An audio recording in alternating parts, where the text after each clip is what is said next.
Hey, it's Shane with GotRom.com. I made a video for you this morning. It's a full body flexibility flow, a full body stretching routine. Now, it doesn't include some of the tissue work that I teach, but if you do that prior to this stretching routine, your routine will be doubly as effective. So I highly recommend you do some tissue work prior to stretching. And also in this routine that I did this morning, I actually did it after a workout. So I was pretty thoroughly warmed up, which made it even better for me. So I recommend you do the same and enjoy the flow. Thank you so much for following along with this routine. We're going to start by stretching our hip flexors from a standing position.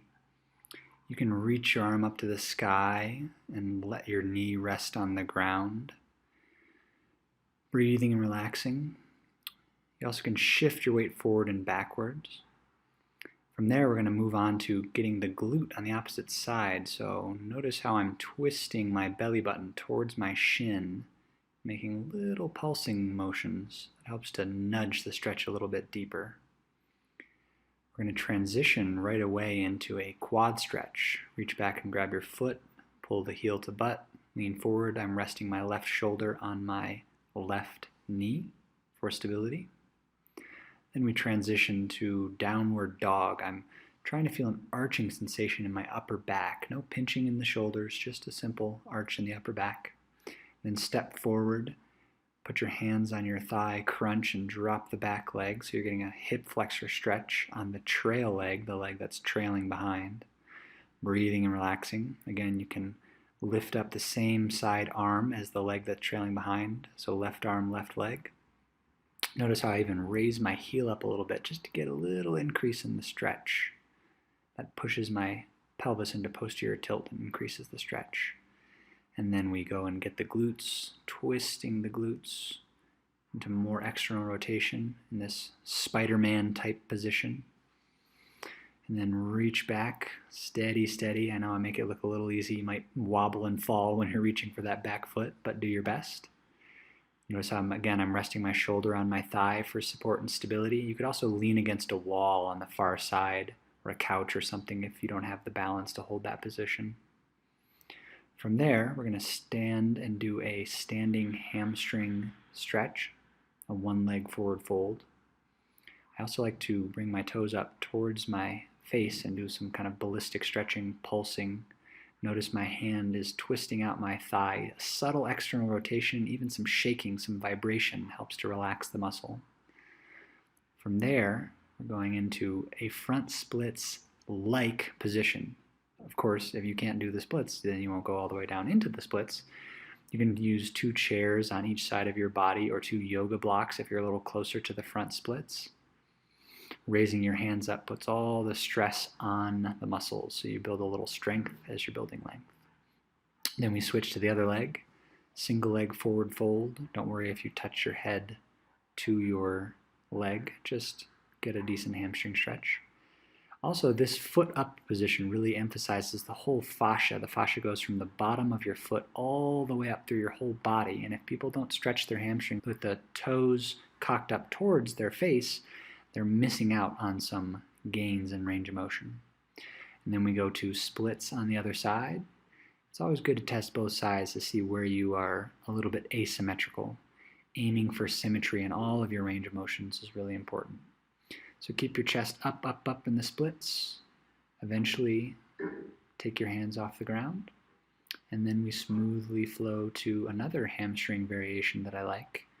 And then over into a COSSACK squat adductor stretch.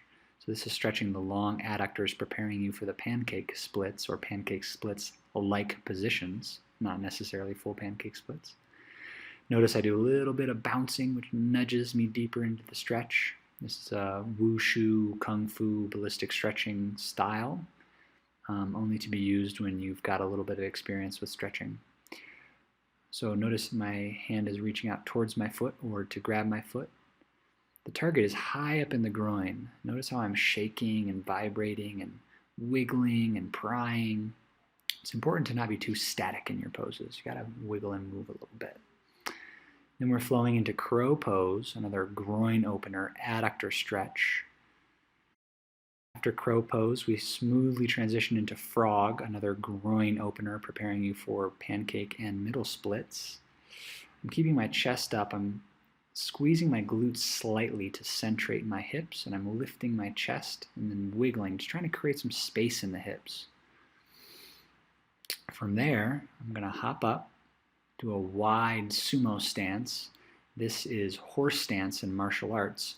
This isn't so much a stretch as it is a waking up my glutes. This is forcing them to contract really, really hard and pull my femurs, pull my thigh bones deeper into the socket, which helps me not get a hip pinch when I go into these middle splits-like positions. This is something that I try to hit every week or two, these intense middle split positions, only when I'm fully warmed up. You can use a support in front of you if it's too intense to go full loaded splits. And from there, I'm transitioning into the pancake splits, and I'm trying out different positions. The goal is to get head to ground, chest to ground, and eventually belly button to ground. And don't forget to dance. I'm also going to do another pancake splits variation. This incorporates a yoga block, and having the leg out on a yoga block makes the lever of your leg, the long lever, the long kind of rod of your leg, longer, and a longer lever exerts more torque at the axis of rotation. That's a bunch of fancy way of saying you're going to get a better stretch. So I'm reaching out with my hands out front or grabbing my feet, bouncing, I'm wiggling, I'm prying. All of these different ways of stretching in the pancakes are in my 45-day pancake and middle splits program at gotrom.com. I'm prying, I'm bouncing, nudging myself deeper into the stretch, paying very close attention to my body sensations here. This is a loaded stretching technique because all of the intensity is being felt by my adductor and hamstring muscles because I'm not using my hands to support myself. Very, very effective loaded stretching for the pancake. I love it. Now we're transitioning to upper body, just kind of getting some motion in my spine. Motion is lotion.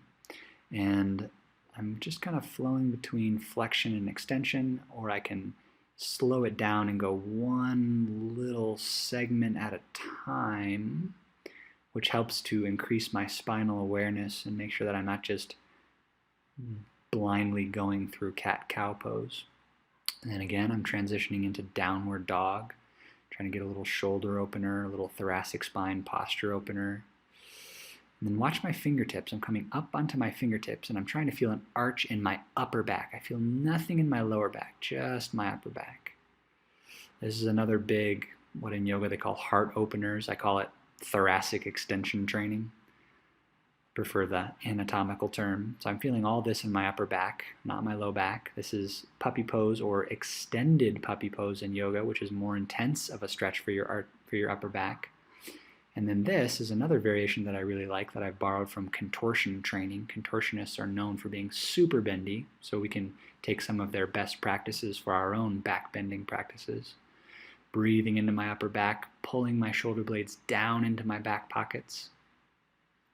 Now I'm going to try to get my shoulders more mobile by doing a quick lat stretch. This is great because you can do it anywhere.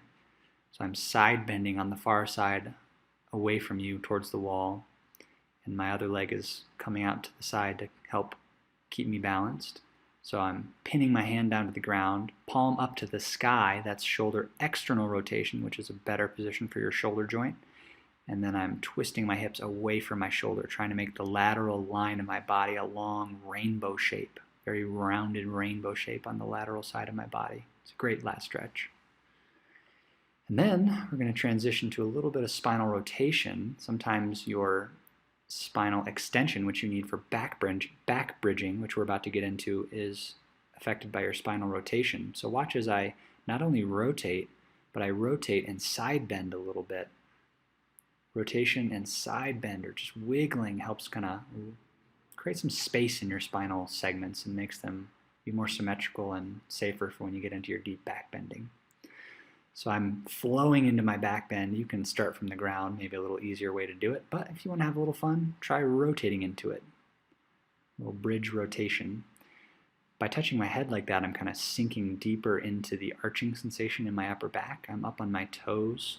I'm just trying to feel arch, arch, arch, arch from my upper back. I'm puffing my chest out like Superman and slowly pressing my chest out over my hands until hopefully there's a vertical line.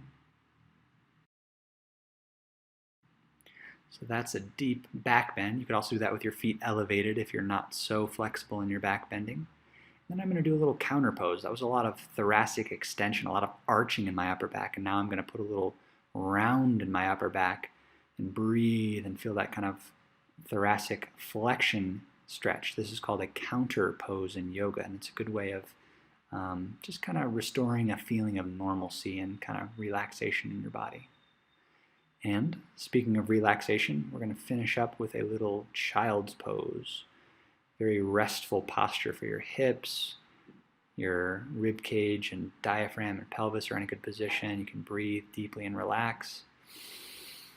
It's a good way to finish up your full body flexibility flow. So, I really hope you enjoyed this video. I hope these follow-alongs are helpful, and I look forward to seeing you in the next video. Yeah.